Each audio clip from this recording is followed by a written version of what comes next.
Subscribe to this channel or follow me and never miss another episode of the Mindset Playground.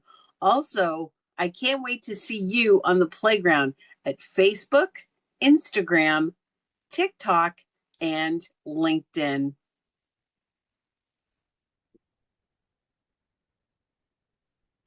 Hey everyone, welcome to the Mindset Playground, where you're going to get your daily dose of positivity. And I'm your host, Luann Hunt. And today I have a great show. Are you a business owner? Are you the type of person who does everything for your business because you just don't want to turn it over to someone else, or you don't trust anybody to be able to do what you do? Well, I have a great guest today because she went through, her name is Lindsey Korell, and she's an operations strategist, which is great, and a former CEO who helps successful owners step out of the daily grind and build companies that run without them at the center. And I know that that's really important, and she's going to tell us why it's so important. So, welcome to the Mindset Playground. Lindsey, how are you doing today? I am wonderful, Luann. Thank you so much for inviting me to the playground. I love being in the playground. Well, you know what? We had a nice little conversation, what, about 2 weeks ago? Yes. And yeah, it's just, I'm so excited that you were able to take some time and make some time so that you could come out and play with me on the playground. So I know I just kind of gave a brief introduction, but how about this? For people who are just meeting you for the first time, maybe you can explain a little bit more about what you do and how you got there. All right, I would love to. Thank you so much. So, my company is Daily Principal, and that is Principal, P-A-L, like the principal in your business, which you probably are. But I'm going to step back and tell you how I originally got here. I am a former startup junkie. I loved startups. It was so exciting. You know how startups are. You get in and you go, go, go, go, go. You're in it every day. It's exciting. It's amazing. You get laid off. And then you find a new startup and you go, go, go, go, go. And build everything, and you get laid off again. So my third startup, I ended up as COO in this third startup. Amazing place to be. Such a huge growth pattern. We did a lot of EOS and just building this thing from the ground up. And once again, as with startups, I got laid off. So this was September of 2024, and I decided this was the last time I was going to get laid off. I knew what to do in operations. I knew how to be a COO. So I was going to start a business for business women who've been in business for a while that needed help to step away, whether it's to have more time with their kids. I can't tell you how many CEOs I've talked to that know their kids have events at school, but they haven't actually been there. And if you're like me, I'm in the sandwich generation. My parents are starting to need help, and I need the time to go help them when I can. Or if God forbid you have a health issue, you need to be able to have the breather to step away and actually take care of yourself. So I started my own business. Well, it was mostly so you could take care of your kids and your family. But that's why I started my business in January of 2025. So now, did you grow up with, being involved in business somehow, like with your family, or did you study this in school? Like, how did you get to that point? I am kind of a jack of all trades. I love to learn. I have a master's in financial managerial controls, and both of my parents were entrepreneurs. So both of my parents were in real estate. My dad's still a farm and ranch broker, and he sells some of the biggest places in Montana. So as a kid, I saw him almost every evening after dinner, open the phone book and start dialing for dollars. That true cold calling, which as a kid terrified me. I was like, oh my God, if this is how business is, I'm not sure I really want to do it. So, did he love it though? Oh, he's amazing at it. He still does it. still in the business. of cold calling. Well, he doesn't cold call anymore. He's 55, 56 years in the business now, so he is the master at referrals. So Wow, that's so important and that's huge, to get to that point. And what a great role model for you. I saw the whole thing. I saw how you start a business with the cold calling and what it took to be a business owner. And so many of us start businesses because we want the freedom and we want the ability to do what we want when we want. And we think starting our own business is actually going to do that for us. And that's not really what happens. It becomes our baby. And I mean, I'm totally guilty of it. My business is my baby, and I think I'm the only one that knows how to run it. And as you alluded to, last spring, I had a heart attack. Well, And that I'm heart sorry to hear attack that. Yeah. stopped me in my tracks. And I had built this business entirely on me. I was the most essential person in my business. And frankly, the only person in my business because I could do it all. And when that heart attack happened, I was laying in the hospital wondering what was happening with my business. And we all know what was happening. Absolutely nothing Because you weren't there. because I wasn't there. So I had been talking a good game about you need to put these structures in place so you have space in your business if something happens. And 4 months into building this business, something happened and it took me out. And my business stalled and almost died because of that, because I did not have those structures solidly in place for myself. So, okay, so let's talk about what you did then at that point. So, how long were you basically laid up, unavailable? So fortunately I had a minor heart attack. So it wipes you out. You just, the first 3 months were, I would get up at 5, that's my normal get up time. And by 9:30, I was down for a nap and just back up. And then by 2:30, I was down for a nap again. And when Yeah. you are in that kind of space, I really had 1 hour that I could focus on. I had some clients at the time. I had to choose. Was it focus on the client? Was it focus on marketing? Was it focus on my health? Really focus on what will keep the business alive, what will make sure my clients get served, and what is not going to do any more damage to myself. So, you were still basically running that whole on the treadmill, even though in your mind you were compartment, whatever you call it. You were kind of putting Compartmentalize. everything into yeah, compartmentalization, whatever. So even though you were doing that, you still were running on the treadmill as if it's a personal endurance sport, you know? Yeah. So what had to change? What Well, had once to change in you? I realized I couldn't do this, because I could, I serve my clients, but then I started putting into place social media. I hate social media. I don't want to do it. So I started putting into place, get my social media outsourced. It's quite easy now with Chat or Claude or some of the AI.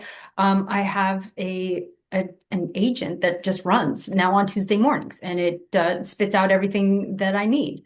I can copy paste it, or I can have my assistant copy paste it. It's simple. It definitely needs a quick review because chat doesn't always say the truth. So it definitely needs a quick review, but that agent is already set up. I have my email set up so that when an email comes in, the AI actually answers most of it. It won't actually send it out, but it can go through me so that I can take a look at it and say, fix it for what it is. So now that's working for me.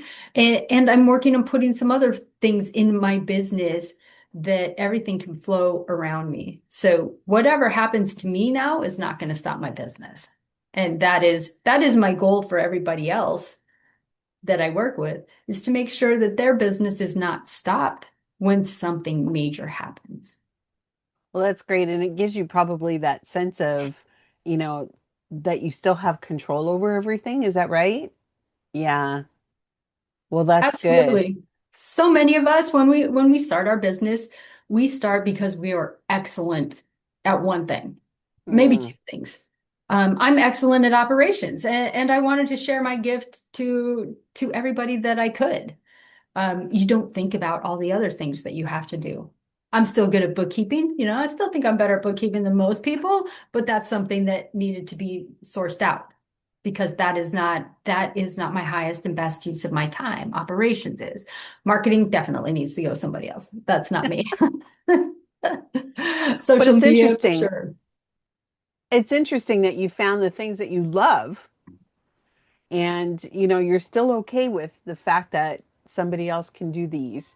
Now, of course, I'm sure that you have your finger on the pulse and that you're still, in charge in your own way. That's not going to hurt you. Yes, absolutely. And now it's very easy to get a virtual assistant. They're reasonably priced and they're amazingly you can get any level that you want. And that they can really be your right-hand man to run your business. And so Wow. I'm talking specifically for very small solopreneurs or one or two. Most of the business I work with have several employees, but if you're a solopreneur and you're just working for small with yourself and your assistant, you can easily do so much of this stuff with just one virtual assistant. Oh, And yeah. and when you get it in within an assistant group, then there are people that you can pass back and forth to so that you always have coverage. You have somebody there for you. What about how do you feel when you do send out these tasks or when you get other people to take on these tasks? How do you personally feel? Are you feeling like they're, do you feel confident that they can do this for you or I absolutely. I have yeah? spent a lot of time training my chat GPT. So my chat is trained in my voice.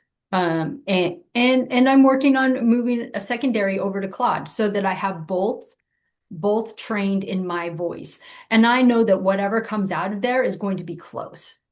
And then when you have a virtual assistant, you're going to work with them in the beginning to make sure that they understand what your voice is and what you're going to say and what is you, what is your brand voice, what is your company going to say. And I know it's so hard, everybody. Just let go. Just let them do it. It's okay.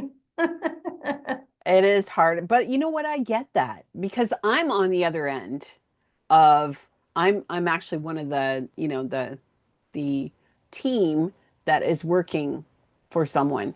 And I mean, this is all new for me. I'm doing this, as a side gig or a side hustle, and I feel that person's pain because I don't know yet. I want to become that person's voice, but Right. do you know what I mean? And that's me. I don't know if everybody feels that way, but that's how I feel about it. I want to be able to not always ask. Yeah, and that's fine. When you have somebody around, that's fine. Ask, learn what you can. Most small businesses don't have SOPs written, like standard operating procedures. If you are a small business, I highly recommend that you video your your most important processes. I mean, just do it on your phone, do it on Loom, do it on Zoom. Video those processes down so that when you do bring somebody new in, you aren't spending so much time teaching them how to do that process. You already have it in place. And I am sure that with the team that you're working for, many of their processes are already in place and you're just stepping into them, which makes it so much easier for you and ensures the quality and the consistency for the team. Yeah. It's still new, so I feel like I'm the fish out of water still because they just automatically know, and I love that when you just automatically know And that comes from, years and years and years in a job and actually just knowing what to do and when to do it. But when you're new, but I'll tell you something, anybody who is, searching for that whole start a new business or train someone, like it is so good for you. It is so good for you to learn this. Even even at my stage of life or my, it's my retirement career. So, even at my stage it's so important I think to keep your brain going. So, what's the first system or structure that you put in place when someone feels overwhelmed and stuck in the day to day? First of all, I do time tracking. Nobody loves time tracking. And when I say time tracking, I want you to stop and think about what you've done every 15 minutes Ooh, interesting. for a week. For a week so Yeah. that people know exactly what they're doing? Yeah, especially with women CEO, any business owner. When you time track for a week, you will find out exactly the things they should not be doing. Okay. Because there is something, I will promise you, there is something they delegated that they are still doing because they're micromanaging, they're back checking, it's their favorite thing to do. Whatever. We'll take bookkeeping. I love Excel, I love numbers, I love bookkeeping. I will jump in my bookkeeping and play with that and check it out all, just because it's fun. No, I should not be doing that. No. That is not where I should be. But it's something that I do because I enjoy it. But it's not something Right. you need to do to be in my business. And when you time track, you start seeing the little time holes of places that you go to. And one, it's great to find out where do you naturally go? Because this is probably like for me, it's like I'm stuck on a problem. So I need something to do that is easy. It keeps my brain just keep moving through it and I can figure out the problem. So one, there's that. Two, did you go there because you delegated it to someone and you didn't actually give them the authority to do it? And you have to double check their work?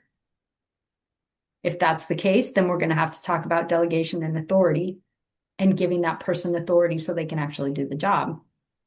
Or number three, it's probably something you should get off your plate and be doing it because you are the owner. You are the person that puts the systems in place. You are not the person that does it all.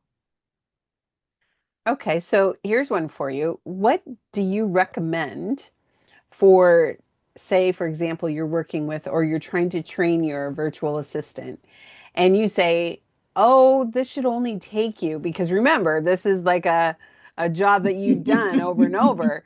So you say to your virtual assistant who's newly training, well, this should only take you half an hour tops.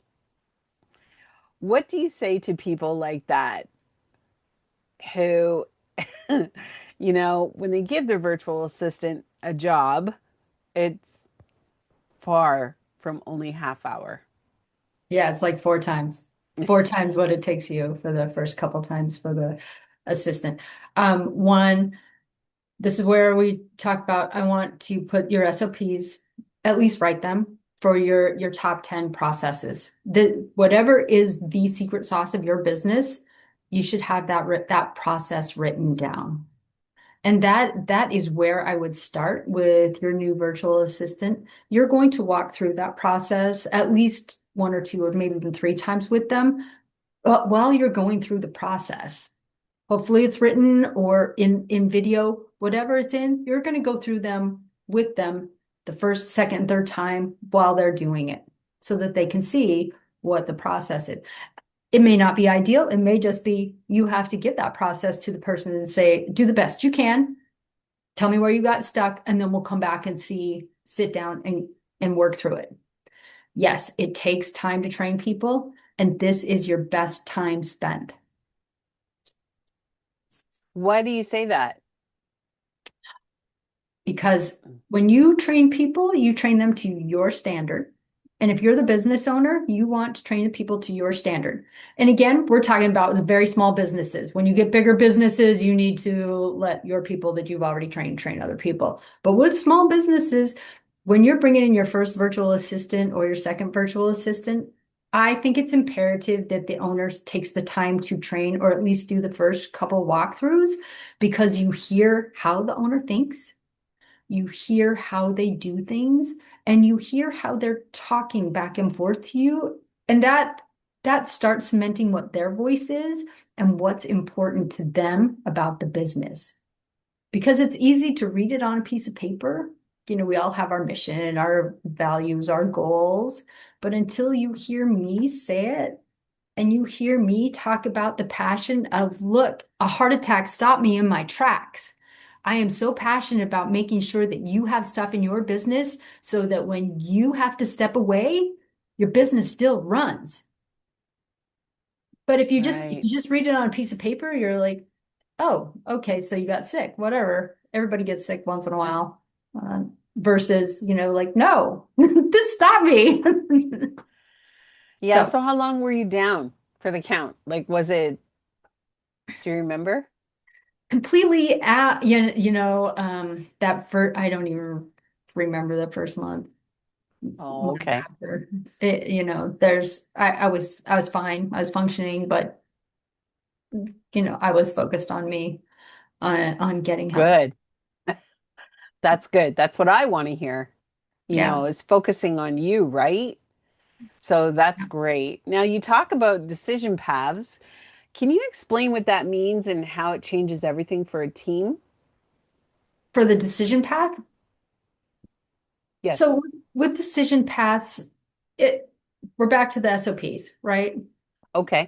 And I live on the SOPs, right? This is what an operations strategist is going to come in and help you define what your path is. How are you making those decisions, and then make sure that those processes are captured, written down all the way through. Many times when I find this a lot, actually, there is something in the owner's brain that is not anywhere on that path, that always Ah, happens on that path. So I want to walk through those major decision paths with the owner and with the team so that I can see where it's happening, to make sure that all of it is captured, and then make sure that the people, back to delegating and authority, make sure that those people that have been delegated to actually have the authority. So that path you should be able to write that down, the entire, yeah. and then have who is responsible on each piece of this path. I mean, I heard a great story the other day. It was a medical facility, and one of the physicians had left.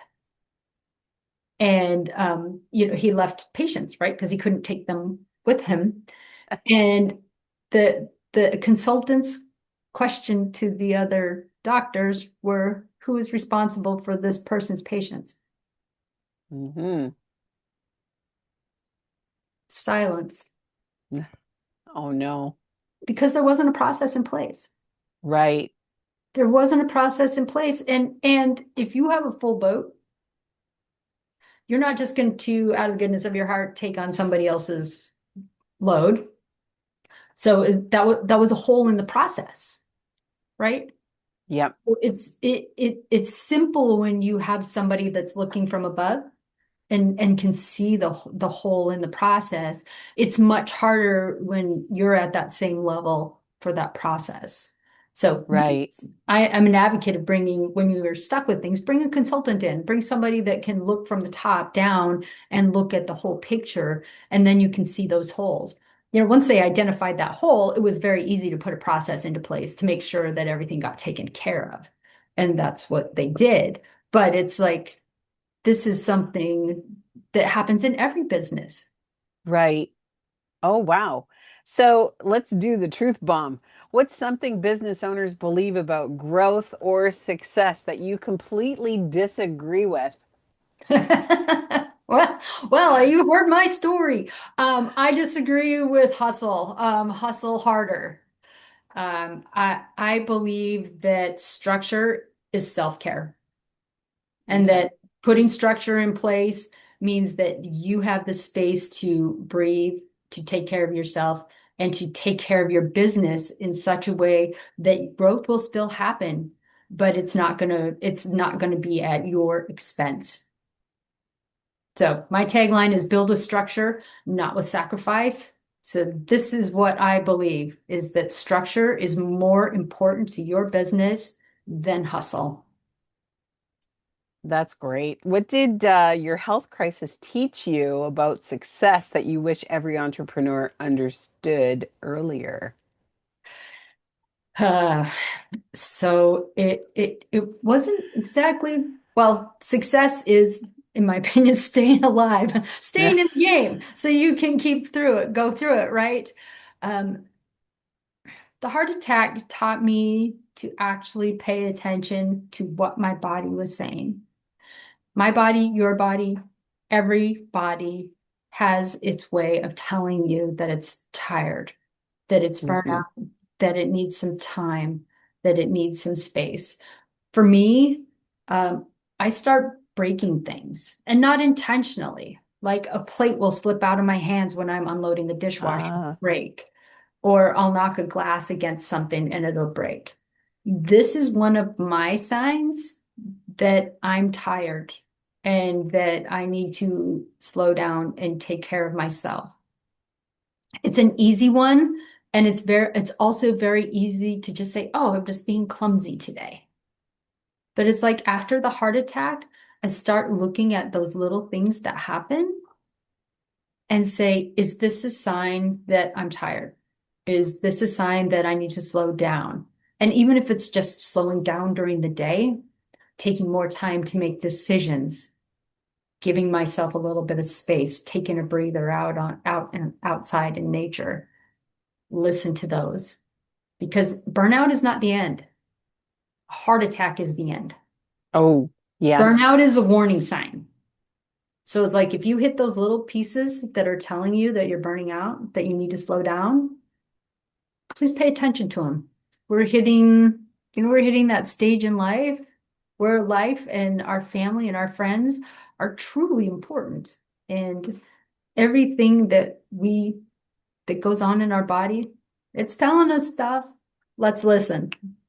Yeah, and is that what you basically kind of specialize in when you go into a business and help them? That's what you're doing, right? You go into a business, you coach them and help them try and not just run on that hamster wheel. Is that what it is? Yes, I put structure in businesses Okay. so that it's twofold. It is the same process either way. I put structures in business so that the business that you actually started becomes the business that you thought it would be, that you have time, that you have space. You're still making money, but you have time for yourself, for your family, for whatever happens. Also, when you're a small business and you've put that structure in place, you become a more saleable business Yeah, for the next person to come along, because right? people are not interested in buying a business that is all in your head. Absolutely. That is so great. That is a great suggestion. And I know that it happens probably more than we think. Yeah, Unfortunately, yeah. yes. I actually did a podcast with somebody who sells businesses, helps people sell their business. And that's exactly what she said. And she said that most businesses don't sell for that reason, that They they don't can't. have the structure in place. Yeah, they don't know.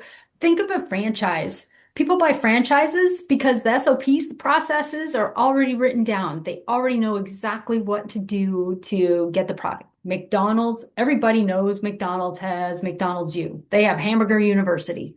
And you Yes. go in and you learn the exact processes so you can turn out the exact same thing that every single McDonald's in the United States turns out. That is That's process. so true. And you can't walk into a McDonald's and say, I think I'll paint the walls beige. If it's not like you just can't. You can't do it. So, I want you a new know, mascot. I don't want yeah, Ronald McDonald. Yeah, no, yeah, that's not gonna happen. yeah, exactly. And, but you're right. But the thing is, to me, when there is a system in place, since we're talking about this, when there is a system like that in place, I can understand why people want to get involved in something like that because it's number one, a lot less learning. I mean, they still have to learn the system, but it's a lot less learning because they're not just, um, like kind of finding their way in the dark to see how it's going to work. Like this is already proven, you know, that Yeah, it you're will not work. figuring it out as you go. And if you are thinking about selling, if you have all your processes in place, you can say exactly what each person does, why they do it, and how that affects the bottom line. Buyers are going to be much more interested in that business. Right? Because they're going to know exactly what happens with everything. And then you can retire. There's a thought. So if someone feels, or someone listening right now feels, exhausted, overwhelmed, and stuck in their business, what's the first thing you'd want them to hear today? Well, I am here to help you. I would love to talk to you and see if there is something I can do to help you. And I have an offer for your audience. It's 8 questions, 3 minutes, and it's at independencesnapshot.com. That's independence with all E's, independencesnapshot.com. It's just 8 questions, and it really looks at how dependent is your business on you. If you have 3, 4, 5, 8, 10 employees, take a look at those 8 questions and you will see how dependent your business is on you. And if you find that it's not dependent on you, hooray, congratulations. You are doing the right thing. But if you find that maybe it's a little more dependent on you than you thought it was, I would love to take half an hour with you and just talk about what you see, what might be your next steps. So, independencesnapshot.com. Well, I'm going to make sure that I put that link down in the description below that, so below this podcast, so everybody knows where they can contact you for that, and also your contact information after they fill it out. So, so what's next for you now that you're building all these businesses or helping these businesses? What's next for you? Oh, well, this is still my baby business. Yes, I still we are still in the baby stages. Actually, I'm working with a lot of business brokers because I think there's a lot of small businesses that can use my help, and I want to help them. So it's like I am taking the next step on the growth chain for my business. I've got my processes in place, so now I want to grow to the next level. Wow, that's really amazing.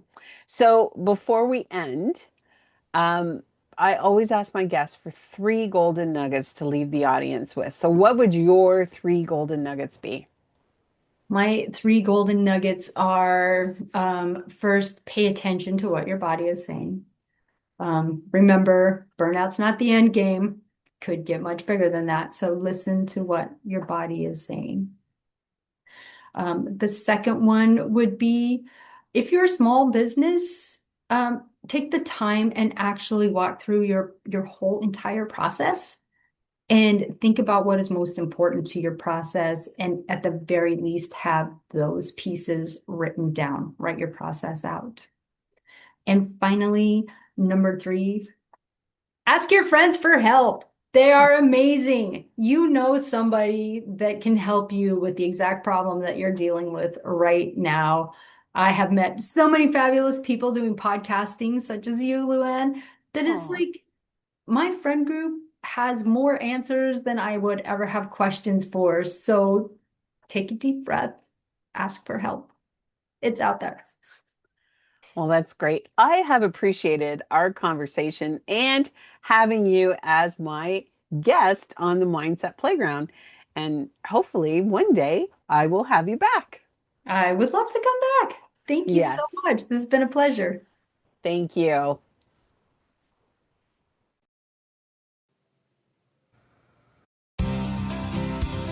This has been the Mindset Playground with host Luann Hunt. Tune in each week for another daily dose of positivity right here on the Mindset Playground.